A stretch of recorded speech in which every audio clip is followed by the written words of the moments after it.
Hey guys, what's up? This is Logic Crazy. I'm Jonathan, and welcome to yet another Java chess engine tutorial. In this tutorial, I'm going to be giving an introduction to the UCI protocol. And basically what that is it is a protocol that outlines how a chess engine should communicate with a graphical user interface. UCI stands for Universal Chess Interface, and it is not the only protocol, but it is a more modern protocol, and in my particular opinion, it is the best. One of the downfalls to this protocol, if you're wondering about it, is that it doesn't really give the engine much choice. The graphical user interface usually calls all the shots, such as insufficient material. It decides when an engine should withdraw or whatever, and it does a good job of this, but sometimes engines want to make their own decisions in every way, and then this isn't the best method for you. But let me just show you a little bit about how it all works. So when we have an output like this, so I'm using Arena. This is one of the most common graphical user interfaces. Another very common one would be XBoard, which I don't like as much, but is a great option, and I will show you why I like Arena better in a moment. But an engine outputs all these little lines. So for instance, when we have Stockfish here searching, it comes up with all these little lines, and these are things that the engine is telling the graphical interface, Arena. And once it decides on a move, it makes that move, and it tells the engine about it. And the graphical user interface, in return, tells the engine how much time is left on the clock, what level it should be playing at, should it only search to a certain depth, does it have a certain time limit, all those sorts of things.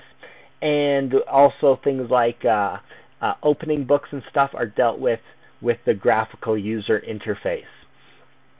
So it is really simple to communicate between a program like Arena and your engine. Basically, all we do is deal with basic input and output functions in a console window. So I have just a little program here. I've just called it UCI.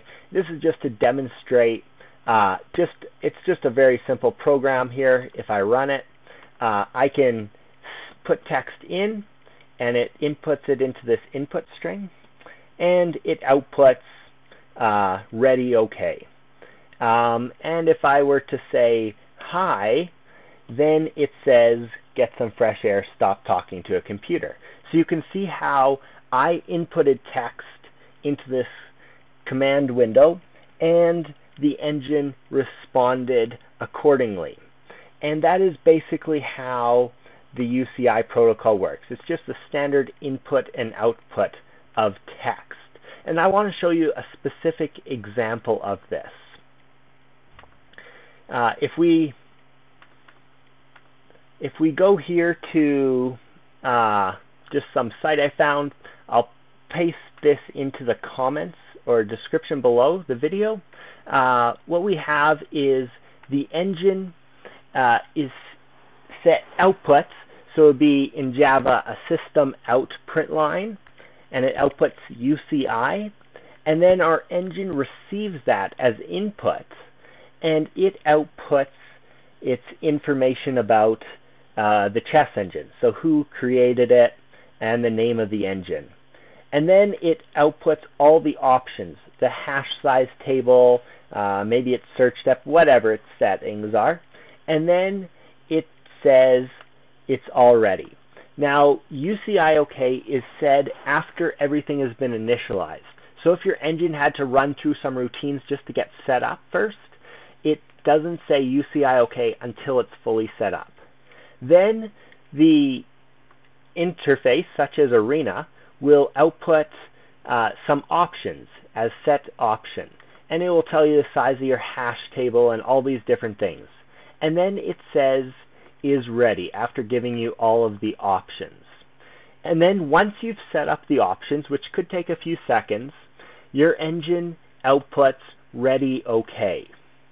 And this lets the arena, in this case, know that you're all set up. And then arena will output UCI new game, which tells the engine we're starting a brand new game. So, and then it will tell it the position we're looking at. So in this case, a different engine, or perhaps a human, had already made this move. So the position is a starting position and the move E2, E4. And in this case, this would be the output. So when we run this, from here, it will have sent out the information, start position, and E2, E4. And then the commands go on. The engine still cannot make a move until this keyword go appears. And when that go appears, the engine can start searching. But after the go, there's usually a few extra things separated by a space. In this case, we have the time white has on the clock, the time black has on the clock, and the incremental time added after each move. And then the engine outputs standard output that you often see at the bottom, all these little different, at each depth, telling it what it thinks the best move is and what it thinks the score is, all that sort of stuff. And then when the engine receives the keyword stop, or if it's finished searching or it thinks it's used up enough time, then it will output best move followed by the move. And the move is just real simple annotation, just the starting square in this algebraic notation. If there's a capture, we won't add a little X in the middle or any other fancy notation. Castling, you don't need to do that O-O or O-O-O. You can just say E1, G1, for instance, as a castling move.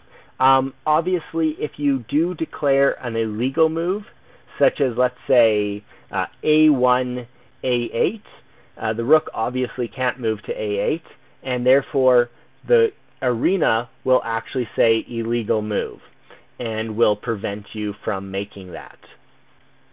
So that's basically how it works. And I want to show you one really neat feature with arena. You can press F4, or you can go to engines, and at the bottom, log window. And here you can see the input and the output.